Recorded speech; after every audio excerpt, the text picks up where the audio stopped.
Trump gets acquitted again, and Andrew Cuomo lied entirely about the COVID-19 nursing home deaths, and Parlor is back. I'll be getting into that and more on The William Hall Show.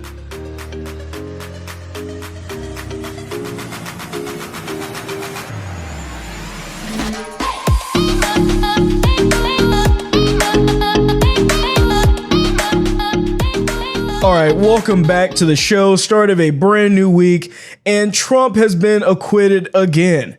And yes, that means he broke the record. He is now the most acquitted president in all of history. Of course, that's not what the Democrats are going to tell you. They're going to say he's been impeached more times than anybody, but he's also been acquitted more times than any other president. And I think that is the most important thing out of all of this, because it shows that the Democrats have done nothing but try to attack him at every step of the way. No matter what they do, that's all they care about. So the U.S. Senate voted 57-43 to acquit former President Donald Trump in his second impeachment trial. And that was, so basically what was needed is 2/3 of the Senate had to actually vote in favor of this, or at least the conviction, for him to actually be guilty of what they were charging him for. And they basically needed 67 votes. That did not happen. They were required to, those votes were required to convict Trump. They were never going to get those numbers, because that would have required a lot of Republican senators to actually side with them. And that did not take place. Now, we all know how the Democrats voted. Of course, they voted in favor of the impeachment and charging him with their stupid things that they were trying to put under him, basically put the responsibility of all of the things that happened on January 6th on him. But 7 Republican senators, to be honest with you, no surprise with these people. So you had Susan Collins, Richard Burr, Pat Toomey, Lisa Murkowski, Mitt Romney, of course, Ben Sasse, of course, and Bill Cassidy. Those 7 Republicans all basically voted to impeach Trump. For whatever reason, for some reason, they feel like it is Trump himself that is responsible for everything that happened at the Capitol. I don't understand how they draw that conclusion, considering if you literally look at his words, like his speech, word for word, everything in there is telling people to be peaceful and patriotic. If there's anything else that they're pointing to in that speech, everyone else in Congress and in all of government is guilty of the same thing. And they know that. They should know that by now. But yet they continue to lie to people. So you had Mitch McConnell, and he used the Senate floor after the vote was over to basically trash Trump and say that he was, and although he was found not guilty at the impeachment trial, basically say he's entirely responsible for all of this. There's no question, none, that President Trump is practically and morally responsible for provoking the events of the day. No question about it. The people who stormed this building believed they were acting on the wishes and instructions of their president. And having that belief was a foreseeable consequence of the growing crescendo of false statements, conspiracy theories, and reckless hyperbole, kept shouting into the largest megaphone on planet Earth.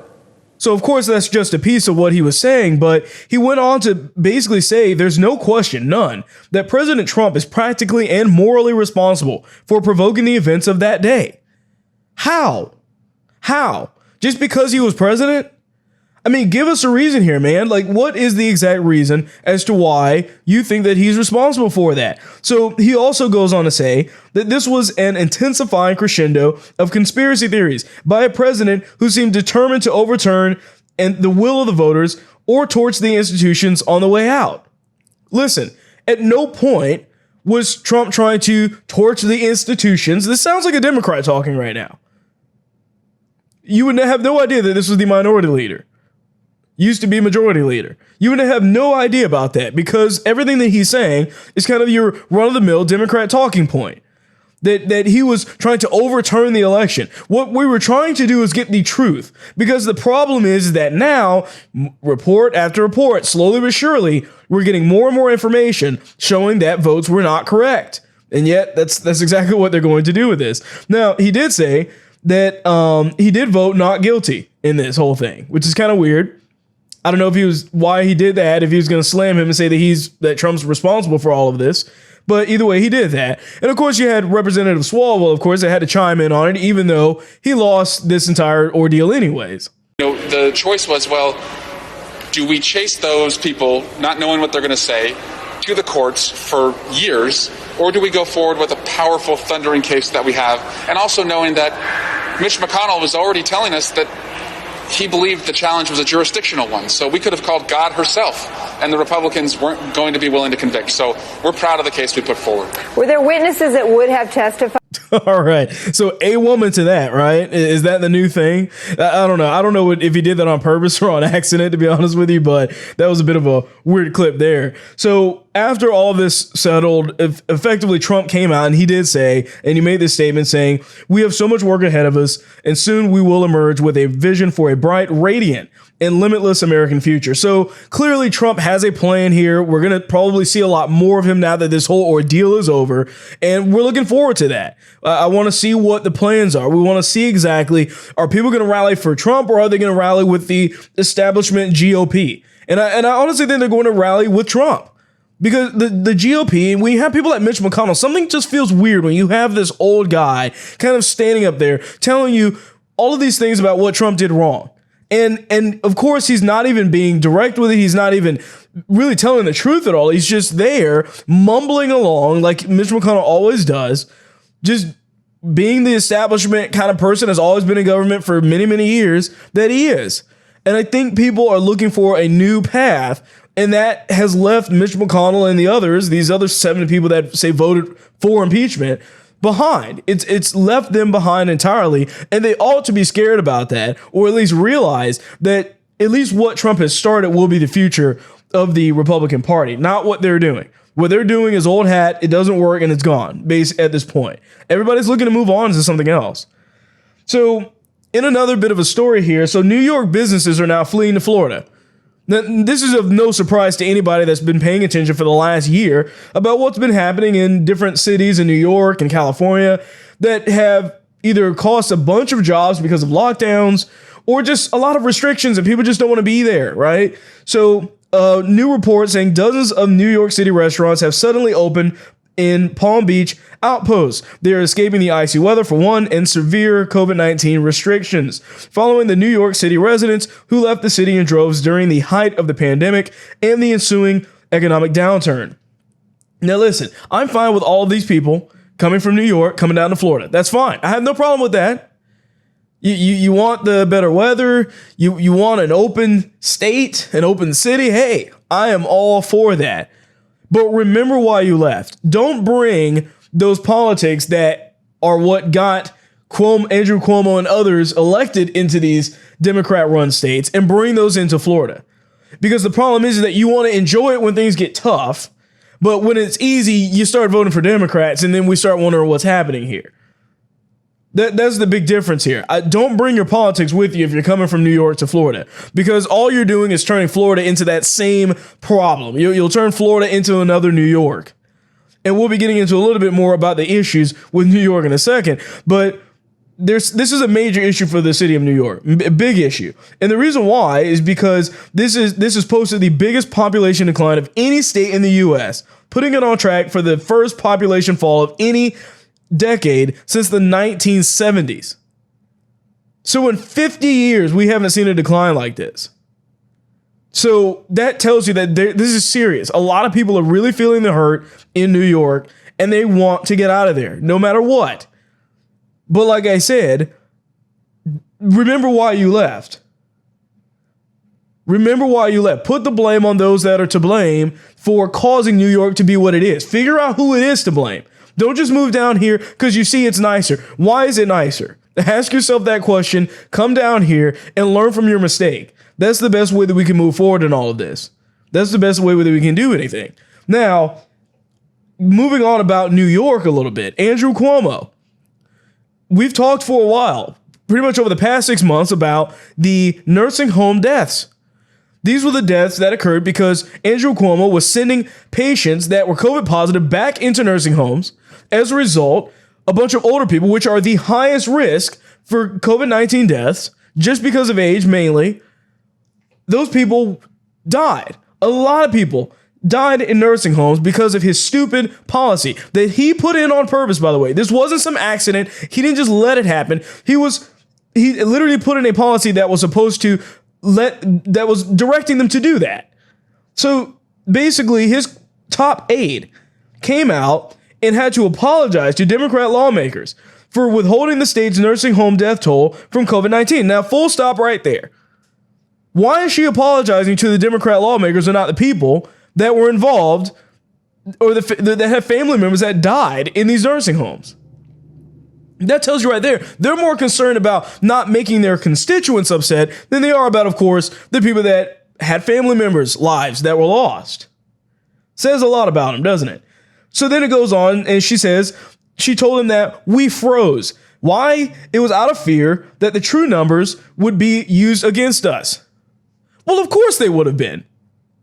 Of course they would have been used against you. They're your fault.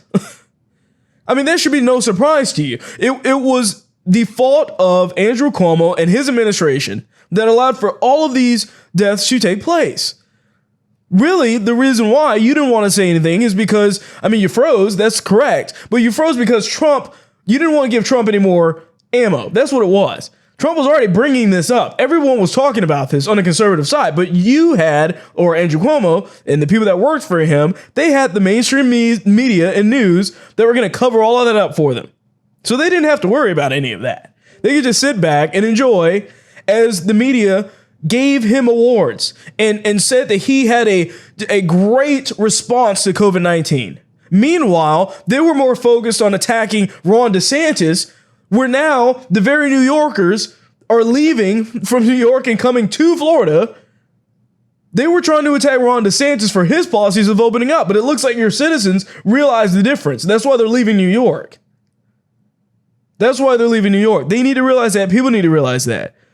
You know, and Andrew Cuomo posted some weird video, honestly, on Twitter. I have no idea what this is about. Check this out here. Got the vaccine, you got the vaccine, they got the vaccine, we got the vaccine. We can get back to normal, let me inform you, let's all get the vaccine. It's about community immunity, I'm talking unity for you and me. If Doc says it's good, then trust me, it's good. Now let's all get the vaccine. Alright, there is none higher, DMC, I will inspire. Time for us to trust and not debate. The vaccine, believe it's safe to take. 9 out of 10 people won't get sick. That's 90% effective and legit. This COVID thing is real and it will find you. It's killing out people, let me remind you. Back in the days, there was polio, smallpox, back in the days. Measles and mumps, man, back in the days. But because of the vaccines, none of those save. Vaccines, they work to trigger immunity. 2 shots, we got antibody security. We gotta act now, no need to wait. Get your vaccine before it's too late, for real. So honestly, when I first saw that, I thought it was an entire joke, to be frank with you. I mean, what in the world is that? And for those that are listening to just the audio here, who do you think they're pandering to? What kind of group are they pandering to in this? It's obvious that they're trying to pander to black people. I mean, it literally says hip hop on it. And they're talking about this vaccine, and there's this paper that one of the guys holds up, and it says, quote, why does COVID-19 kill more people in communities of color than in white communities? I have a question to that. Why does that even matter? Why is that our topic of discussion? Why does everything have to be so racially based in everything that we do? Why can't we just let the virus be the virus and focus on what we need to do to stop it instead of focusing on what race it affects disproportionately versus this other race? Chances are you'd be able to make a faster argument to say, well, these are poorer communities tend to have more black people in them, so therefore that, than to literally say it's the skin color of the person that causes this to happen. I'm confused by this entire thing. This is pandering at a very low level because it's almost like treating black people like they're stupid. And I mean, some people are, unable, they'll just take this and they'll love it. Maybe they'll eat it up. But I think most people will realize how insulting this type of stuff is. If you're going to say something, just say something. We don't need you to put out some stupid racial cartoon with hip hop in it, assuming that black people are going to see that and say, "Ooh, hip hop and black people in the cartoon." I mean, there's literally only black people in that cartoon. It's very obvious who it's pandered towards, who it's pandering to. And that's what they're trying to push with this kind of propaganda. And just a quick reminder that I do have a Patreon where you can donate directly to the show here. And also make sure that you check out the links in the description of all the places where I'm at. Parlor, Gab, Twitter, no matter where it's at. You never know when any of those platforms are going to get taken down. So take a moment, go follow me there just in case we lose touch or some other platform goes down. Trump's attorney destroyed a CBS reporter. And this happened just a couple of days ago. I did a reaction video to it. I won't be able to post the whole video in here because it's too long, but check out the reaction if you're interested in the whole thing. But here's a snippet of what that sounded like. In front of them 3 times. To be clear for our viewers, what you're talking about now is a check mark. That's a verification on Twitter that did not exist on that particular tweet. A 2020 that should have actually read 2021, and the selective editing, you say, of the tapes. Is that how? Is that the doctored evidence of what you're speaking? Wait, that's not enough for you? That's not enough for you? Wait. No, sir, no. I am not a juror in this trial. What I'm trying to be clear for our viewers is what you're referring to, because not everybody has been following. It's not okay. Not everybody, to doctor sir, a little bit of evidence. Respectfully. I have not said it is. I have not said it is okay. Ma'am, your question is I want to be clear for our viewers. Listen, what has to happen I want to be clear for our viewers about what exactly you're saying when you say doctored evidence. The media has to start telling the right story in this country. The media is trying to divide this country. You are bloodthirsty for ratings, and as such, you're asking questions now that are already set up with a fact pattern. I can't believe you would ask me a question indicating that it's all right just to doctor a little bit of evidence. There's more stuff that we uncovered that they doctored, to be frank with you, and perhaps that will come out one day. I love this guy. This guy is awesome. Really. I really like the way that he was able to just present the facts, present it and just call it out for what it is, for what we all know. The media is so biased, they don't even realize that they're biased. That was the real big thing that kind of spoke to me here. Is that I don't think that reporter even realizes what they're doing. They're so comfortable with it. They're so comfortable in their skin of bias that they're fine. They don't realize that what they're even doing on a daily basis is bias. I believe that most of these reporters don't even know how to be objective at all. The one thing a reporter is supposed to do. So there was a portion in there where she said, "I'm not a juror, though. I'm just asking a question for our viewers at home." It's a loaded question, but I'm going to ask these questions for not me, but for other people, right? Listen, okay, yeah, you're not a juror, but you're supposed to be an objective journalist. It is your job not to sit there and tell us how we're supposed to behave or think about certain types of information that become available to us. And when you see them talking about this doctored evidence, it's a big deal. It's a big deal because it's literally similar to in a court case that of somebody saying, well, such and such did this. This is what they stole. Them adding items to it or something. You're trying to make it look worse, so you change the evidence. You're not supposed to do that. That is illegal. That's not okay. And yet they're doing it. And they will continue to do this. And you have the media going to bat for them because they're not going to talk about this. Think about it. If Republicans did this, how much do you want to bet it would be ran all over the news for weeks and weeks and weeks? They doctored this evidence. They put in a verified checkmark when it wasn't a verified user. They changed the date a whole year to try and do this and that and the other. Which party, at least in this impeachment trial, was basing their things on facts and fiction? If you're willing to lie to prove a case in an impeachment trial, that tells me that you don't have a case. Your case is weak. You knew it was weak. So you had to go out of your way to strengthen it by lying to people. And you have these news media people that are just sucking it up, going right along with it. And basically in the pocket of the Democrats, they don't care either way. They just want to cater to what the Democrats have always been doing. That's what the mainstream media is there for. And they don't even realize when they're biased at all. And it's too late for her to even try and remotely backtrack in this entire situation.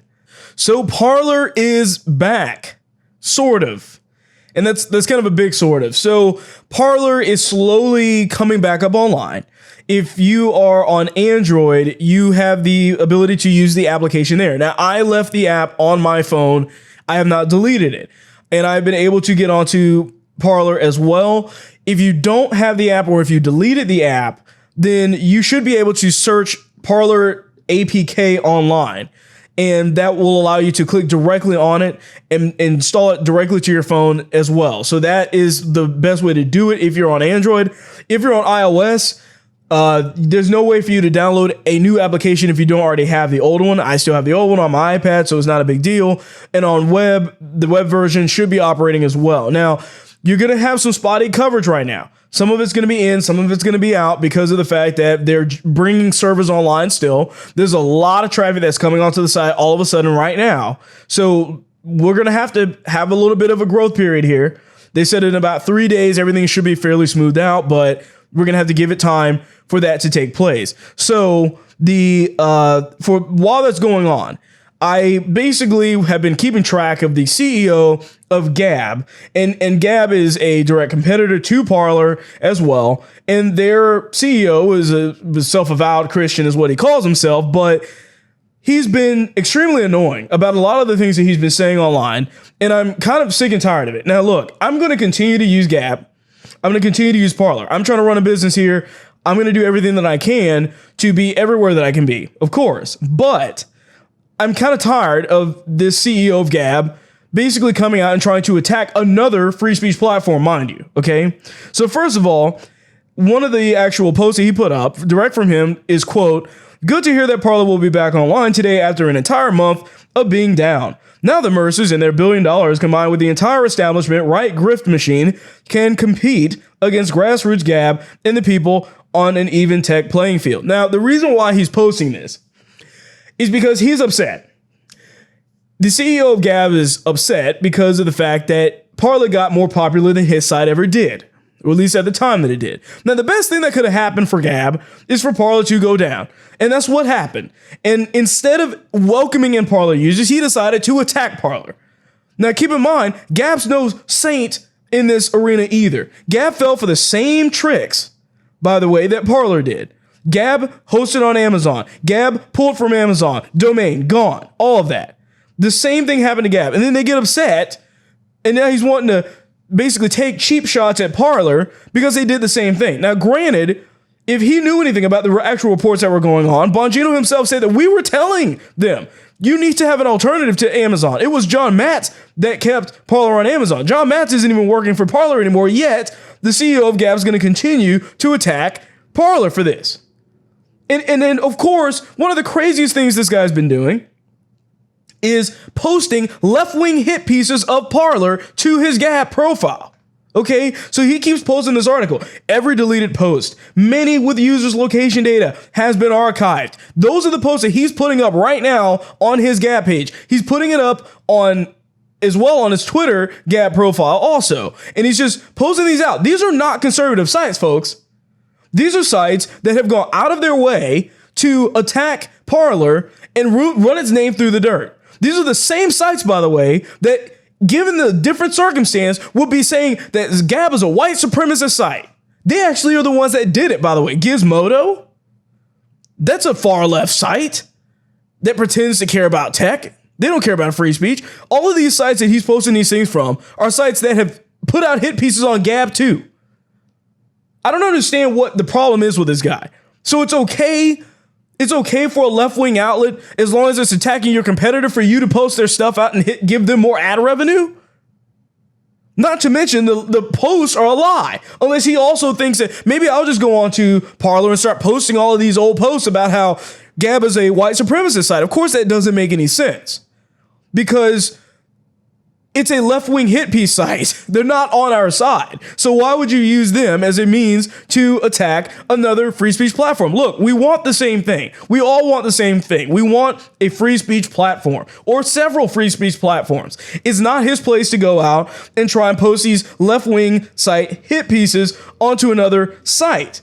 when we could all be actually helping each other out here? So that article was from January 11th. What happened to it? That's what I have to ask all these people. Everybody that's saying that Parler got all this data hacked and all this stuff. What happened to that site? I don't see it. I haven't seen any of the posts from any of that. Oh, they have all these terabytes of photos and posts and data. Where's it at? I've seen a few cloud links that keep getting taken down, but I've yet to have seen anybody posting a bunch of stuff. Folks, the stuff that was there was public. You want to know how? Go to Google, search for any of the influencers that are on Twitter right now. Just search their name or their search it. You're going to see their posts embedded on Google.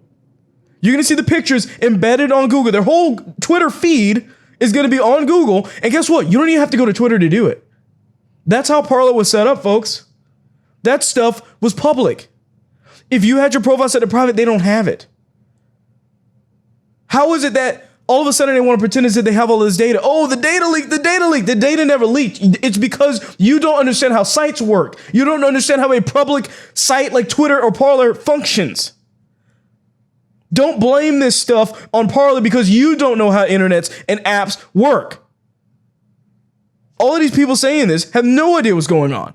That story was from a month ago and nobody's talked about it since then. You know why? Because no one cares about a bunch of public posts. It's irrelevant to the conversation that we're having today. That's the reason why you're not seeing it anymore. So we need to realize this. The data was not leaked. And if you're saying that, oh, well, Parler's collecting your data, Parler's doing all this stuff, you don't have any proof that Gab's not doing that. He could be right now, and you wouldn't know. The only difference is that somebody told you something different. That's the problem I have with this Parler versus Gab. I'm going to keep using Gab. I'm going to keep using it. That doesn't mean that I have to agree with the CEO. I wouldn't be on Parler if I agree with the CEO of Parler on everything, or the previous CEO, I mean. But because I don't. But the point is that this guy and this CEO has sat there trying to retweet what I've put up as comments and trying to rebut the arguments. Well, he doesn't even know what he's talking about. This is the same guy, the CEO of Gab, that put up this post saying that Gab was back after 6 days. On the 7th day, we rested. Some Christian to compare him bringing his site back online to the creation of the heavens and the earth in Genesis. Real smooth, man. That's not a good look from anybody that's calling themselves a Christian at all. And this guy is supposed to be the beacon of all of this stuff. But just believe everything he says, even though he's posting out left-wing articles about how bad Parler is, apparently. Okay. Let's see how it is. Either way, I just had to get that off my chest. I know it's a bit of a rant. It's just because, we need to work together here. We need to work together. I don't have to like or believe everything you believe in, but we have to work together for a common goal. That goal is free speech. And until we get there, we're wasting our time focusing on the wrong things. So with that being said, I thank you for watching the show. I will be back on Thursday with more. Thank you for watching, and I will see you on the next one. You just watched an episode from The William Hall Show. Please remember to like, share, and subscribe.